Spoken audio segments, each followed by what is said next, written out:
Hi everyone, in today's video I am going to share this cracked fluid art experiment with you. As you can see from all of these canvases here, I had to experiment quite a bit with different techniques and products. None of these quite worked out, but I did have a successful attempt that I will share later in the video. But for now, let's go over what did not work. First up, let's go over all of the products that I experimented with. We have this folk art crackle medium. I tried some Elmer clear glue.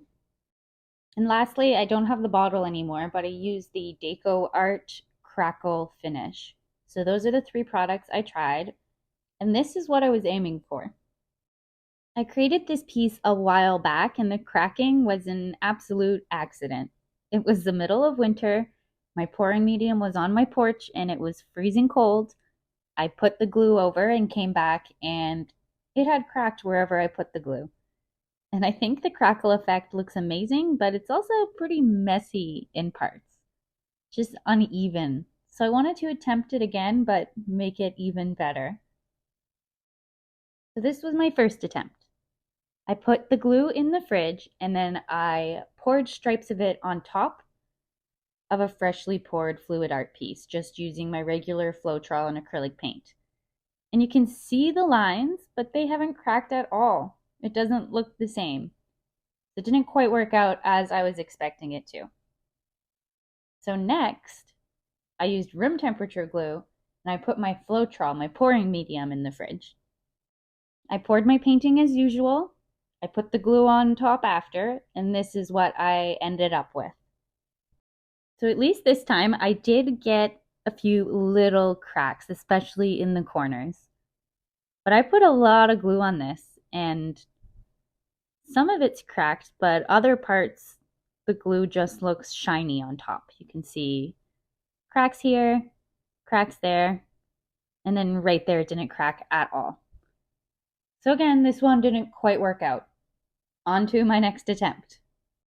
For this piece, I used the Deco Art Crackle finish, and I actually used it as my pouring medium. And this is the disaster of a canvas I was left with. The crackle finish was way too thin to use as a pouring medium. The black just overtook. You can barely see any patterns, and yet there is still a weird texture to it. So this was absolutely my biggest fail. Next up, I tried using this folk art crackle medium. And my first attempt was to use it as a pouring medium. See what that would do. And this is what I was left with. Not a crackle in sight. And you can see there's a lot of little tiny cells. That was actually from using a Rain-X spray over the freshly poured piece. It was looking a little boring, so I wanted to spice it up in case it didn't crack, and I'm glad I did, because it is perfectly smooth. And this crackle medium was very, very thin. So I actually didn't even use a pour cup. I poured the colors on one on top of the other so they wouldn't blend in like that previous nearly black piece I just showed. So after yet another fail, I decided to actually read the instructions of this one. And it says you're actually supposed to put a thin layer after it had dried, let that dry for an hour, and then apply a top coat. So that's what I did. And this is what I ended up with. I followed the directions exactly. I even poured it on thin in some areas and thick in other areas to see if that would make a difference. It looks the same everywhere. There are very slight cracks, but overall it just looks messy. So at this point, I was getting very frustrated. I was just trying to find crackles like this, and every single piece I attempted, it was nowhere near what I was looking for or going for. Now, luckily, this piece I still think worked out in its own way. This one is a disaster, but I can sand it down, reuse the canvas. This one turned out all right, and same with that one. So not a complete waste of canvases, but none of them worked out as I intended. But then finally, after all of these experiments, I finally found a method that works. So let's get to sharing that entire process of my successful crackle pour. So I have my blank canvas here propped up on 4 cups, and I covered it with a layer of some clear Elmer's glue. I brushed it on, and then I let it sit out for 10 minutes. It's not nearly dry, but it is tacky to the touch. And I did a thinner layer on the left side, a thicker layer on the right side, just to see if that would make a difference. And now I am just pouring my acrylic paint mixture on top. I did my usual mixture of Floetrol, acrylic paint, and water. And I'm just doing a simple line pour since I'm expecting it or hoping that it will crack. I wanted to keep it nice and simple. I also went with a more neutral palette. Since it's going to crack, I thought it might look a little more natural. So now I've poured out all my paint, and it's time to spread this across the canvas.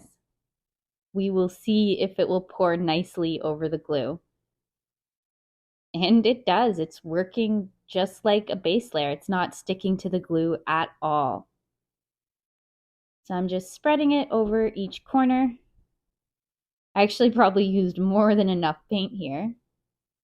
That should help with the cracking too, actually. So I'm just going to finish spreading it across the canvas, and then I'm going to leave it out for 24 hours to see if it cracks. Here we have the freshly poured piece. I don't expect it to look anything like this once it's dry and cracked. But here we have it. Now let's see how this one turned out. It's been 24 hours and boy oh boy did it crack. And finally, after many attempts, we have a cracked canvas. If anything, it cracked too much. I'm loving the bottom part where it's smaller cracks. The top part is a bit much. I didn't realize that the canvas would expose through, so you're seeing a lot of blank canvas. If I were to do this again, I would 1, use a thin layer of glue, and 2, I would paint the canvas first so you're seeing that color instead of all this blank canvas. But there we have it. After many attempts, a base layer of clear Elmer glue is the way to go for a cracked fluid art piece. So that is all for this video and experiment. Thank you so much for watching, and I will see you next time. Bye.